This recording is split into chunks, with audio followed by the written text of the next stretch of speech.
Hello friends, कल से आपके जो एग्ज़ाम है वो स्टार्ट है। तो गाइस उसके लिए ऑल द बेस्ट। तो गाइस इस वीडियो के अंदर हम बात करने वाले हैं कि कल के एग्ज़ाम के लिए आपका जो पेपर प्रेजेंटेशन होगा वो कैसा होगा, कितना ज़्यादा इफेक्टिव होगा, कैसे इंप्रूव करें, उन सब के बारे में बात करेंगे। कुछ बातें आपको पता होंगी, उनको रिकॉल करवाऊंगा और कुछ यहाँ पे न्यू बातें आपको पता चलेंगी जिससे आपका पेपर प्रेजेंटेशन बहुत ही बेहतरीन होगा।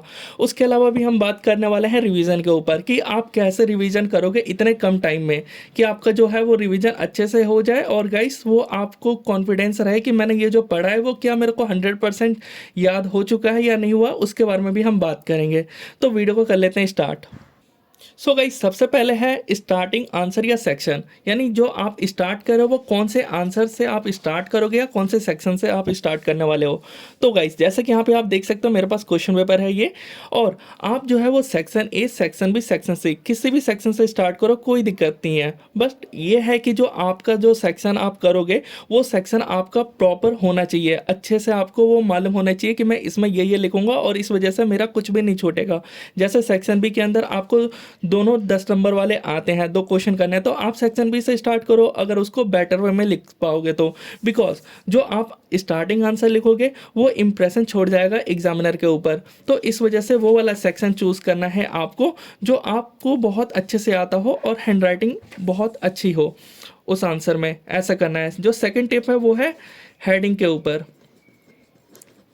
अब हेडिंग जो होता है वो बहुत इंपॉर्टेंट रोल प्ले आउट करता है आपके पेपर प्रेजेंटेशन के टाइम। बिकॉज जो हेडिंग होता है, जब भी आप आंसर स्टार्ट करोगे तो जो आपका हेडिंग है, जैसे कि अगर मैं बात करूँ क्रोमेटोग्राफी, तो आपने हेडिंग डाल दिया क्रोमेटोग्राफी। अब जो ये हेडिंग आपने डाला है इसको सबसे पहले एक बॉक्स में आप कर सकते हो या अंडरलाइन कर सकते हो, और जो भी आपने ये सेकंड का ए है या थर्ड का ए है, बी है, वो डालो बड़े से अक्षरों में। उसके बाद क्या करो, एक दो तीन, आप जो आंसर शीट आपको मिली है उसमें 2 से 3 लाइन आपको छोड़ के उसके बाद इसका आंसर स्टार्ट करना है। इस तरीके से जो है वो आपको हेडिंग डाल के स्टार्ट करना है अपने आंसर को। और कोशिश करना है कि मल्टीपल हेडिंग डालने के लिए, जो हेडिंग के अंदर सब हेडिंग्स आती है उन सब हेडिंग्स पे आपको बहुत ज़्यादा फोकस करना है, बहुत ज़्यादा इंपॉर्टेंट होता है। बिकॉज जो एग्जामिनर है वो आपकी जो कॉपी चेक करेगा, तो उस कॉपी में वो क्या करता है सबसे पहले कि जो आपने आंसर लिखा, जैसे ये फर्स्ट क्वेश्चन है, वो सबसे पहले एक टिक मार देगा और फिर सेकंड क्वेश्चन पे आएगा टिक मारेगा, थर्ड पे आएगा टिक मारेगा, ऐसे वो टिक मारते चला जाएगा एंड तक। उसके बाद जब उसको मार्क्स देना होगा हर एक आंसर पे आपके, तो जो फर्स्ट क्वेश्चन है उसका वो अंदर वाला उतना डीपली वो नहीं पढ़ने वाला है, वो आपका हेडिंग पढ़ने वाला है कि आपने जो वो हेडिंग डाली है इसके अंदर। तो जैसा फर्स्ट क्वेश्चन आप देख रहे हो, इसके अंदर मैंने हेडिंग डाल रखी है यहाँ पे टाइप्स के बारे में, तो वो ये टाइप्स देखेगा क्या लिखा है इन्होंने, gas solid chromatography, gas liquid chromatography. इसके अलावा वो हेडिंग देख करके समझ जाएगा। प्रिंसिपल है तो प्रिंसिपल का एक लाइन पढ़ के वो समझ जाएगा कि जो इसने लिखा हुआ है वो ठीक लिखा हुआ है या नहीं। इस वजह से उसको जो है वो पहले ही मालूम चल जाएगा कि उस आंसर में आखिर उन्होंने क्या लिखा है। इंस्ट्रूमेंटेशन में आप कुछ इस तरीके से आप पॉइंट वाइज पहले वो सब डाल सकते हो जो जो आप बताने वाले हो, जिसकी वजह से वो समझ जाएगा कि बच्चे ने इस टॉपिक के बारे में ऑलरेडी लिख चुका है, जिससे जो आपका आंसर है वो उतना तो उसके पास टाइम है नहीं कि पढ़ेगा। तो इस वजह से आपके जो मार्क्स है वो और बेटर होंगे इन सब हेडिंग की वजह से। सो गाइस अब जो नेक्स्ट है वो है डायग्राम। डायग्राम तो आपको भी गाइस मालूम है कि जो आंसर्स आप लिख रहे हो वो आंसर्स के अंदर आपको डायग्राम बनाना बहुत ज़्यादा ज़रूरी है। देखो गाइस कोई भी आप डेफिनेशन लिखो तो कोशिश करो कि एक छोटा मोटा जो है वो डायग्राम बना ही दो। अगर उसमें डायग्राम नहीं है तब भी, डायग्राम है तब तो आपको कंपलसरी है उसको बनाना, बट नहीं है तो कोशिश करो कि मैं शो कर पाऊँ उस डायग्राम को, छोटे मोटे जिस तरीके से भी आप डायग्राम शो कर पाओ तो वो डायग्राम शो करोगे तो जो है वो बहुत ही अच्छा रहेगा। जैसे आप कोई भी लिक्विड सैंपल कुछ भी बना सकते हो, जो भी आप आंसर लिख रहे हो कोशिश करो कि उस आंसर के बेस पे एक छोटा सा डायग्राम बन पाए। बस उस डायग्राम को बनाना बहुत ज़्यादा ज़रूरी है। So guys next one is flow chart और स्टेप्स। जो आप आंसर लिख रहे हो चाहे वो 2 मार्क्स वाला हो, 7 मार्क्स या 10 मार्क्स वाला हो, कोशिश करो कि आपको जो है एक फ्लो चार्ट या उसको स्टेप्स में आप दिखाना कोशिश करो, या फिर आप एक फ्लो चार्ट उस आंसर के लिए बना सकते हो। चाहे वो छोटा आंसर हो बड़ा हो, मैटर वो नहीं करता है।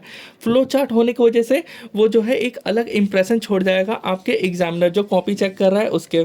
तो ये फ्लो चार्ट जो होता है वो एक तो पेज भरने में भी आपके लिए हेल्पफुल होगा, क्योंकि आप थोड़ा थोड़ा लिख के और एक एक एरो लगाते चले जाओगे, जिसकी वजह से आपका जो क्वांटिटी है वो भी बढ़ेगा। तो गाइस इस तरह से आपको स्टेप्स और जो है फ्लो चार्ट में अपने आंसर्स को लिखने चाहिए। सो गाइस और जो नेक्स्ट वन है वो है आप जो आंसर है, अगर उसमें क्वेश्चन में पूछा गया है कि अगर एप्लीकेशन, तो आपको एप्लीकेशन लिखना कंपलसरी है, बट नहीं भी है तब भी आप कोशिश करो कि अपने से जो वो एग्जाम्पल जो है और एप्लीकेशन जो है वो मेंशन कर दो उस आंसर में, चाहे वो छोटा क्वेश्चन हो या बड़ा क्वेश्चन हो। जो ये एग्जाम्पल्स होंगे ना और जो ये एप्लीकेशंस आप लिख रहे होंगे ना, वो हेडिंग देख के और ये समझ जाएगा कि इस बच्चे ने इसको सब कुछ आता है प्रॉपर, बिकॉज उसमें एग्जाम्पल भी आपने मेंशन किया है, एप्लीकेशन जो भी है वो आपने मेंशन किया है। इस वजह से जो आंसर्स हैं आपके वो बहुत अट्रैक्टिव दिखते हैं। इसके अलावा 6 में है एंड।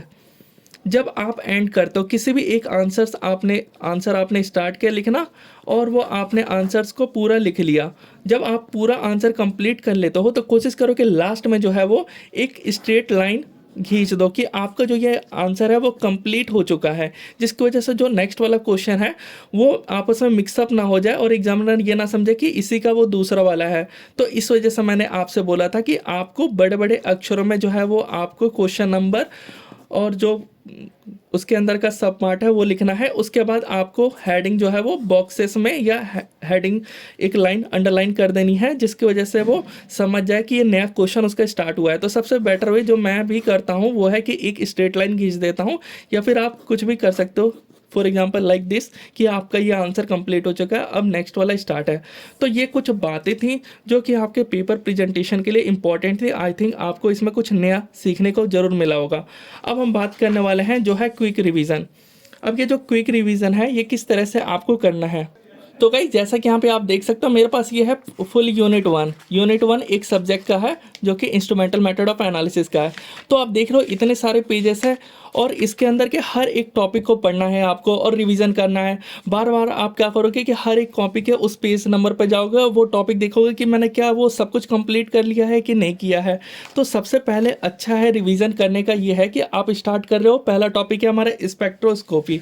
तो जो ये स्पेक्ट्रोस्कोपी पढ़ रहे हो तो एक न्यू पेज लो और उस पर सिर्फ स्पेक्ट्रोस्कोपी लिख दो। नेक्स्ट आप इसको पढ़ो और इसके बाद जो नेक्स्ट पेज है उसको ओपन करो। यहाँ पे देखो वेवलेंथ है, आपने लैम्डा मैक्स के बारे में पढ़ा, लैम्बर्ट बीयर लॉ के बारे में पढ़ा। तो बस आपको क्या करना है, आपको जो है वो पॉइंट है उसको लिखते चले जाना है।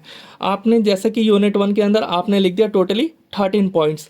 अब इन 13 पॉइंट्स के अंदर आपको ये देखना है कि आपने ये जो छोटे बड़े, ये तो आपको पता ही है कि ये छोटे में आएगा और ये जो है वो लॉन्ग में आएगा, जैसे ये क्वेश्चन हो गया।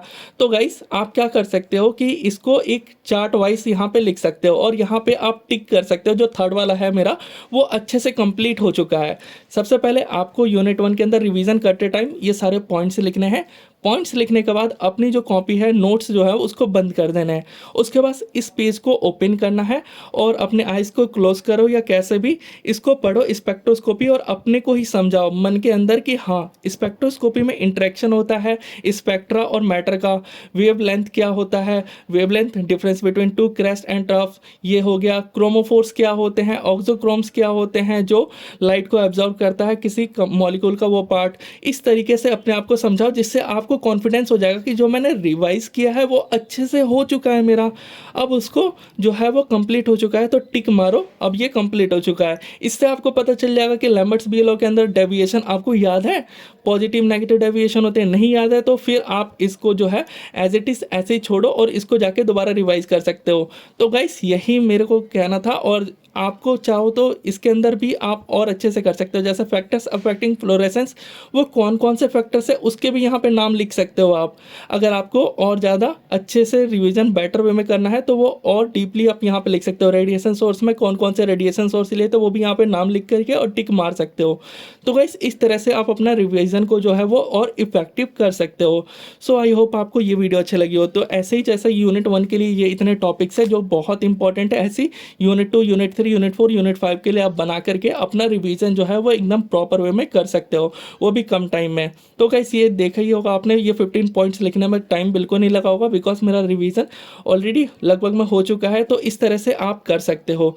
आप देखोगे मेरा यूनिट 2 का हो चुका है लगभग, मैंने पूरा नोट्स पढ़ लिया है। तो स्टार्ट हो जाओ लिखना हर एक पॉइंट और उसके बाद नोट्स को साइड करके और बस इसको पढ़ो, जिससे आपका जब कल आप एग्जाम में जाओगे, कल वाला जो दिन होगा उसमें सिर्फ आपको ये पेज की जरूरत पड़ेगी। ये जो 5 पेज आपने आपने लिखे हैं, बस इसको इसको देख करके आप देखोगे कि अच्छा मुझे ये वाला नहीं आ रहा, तो बस आप इस वाले को जा करके एक और बार रिवाइज कर लोगे। बस ये था।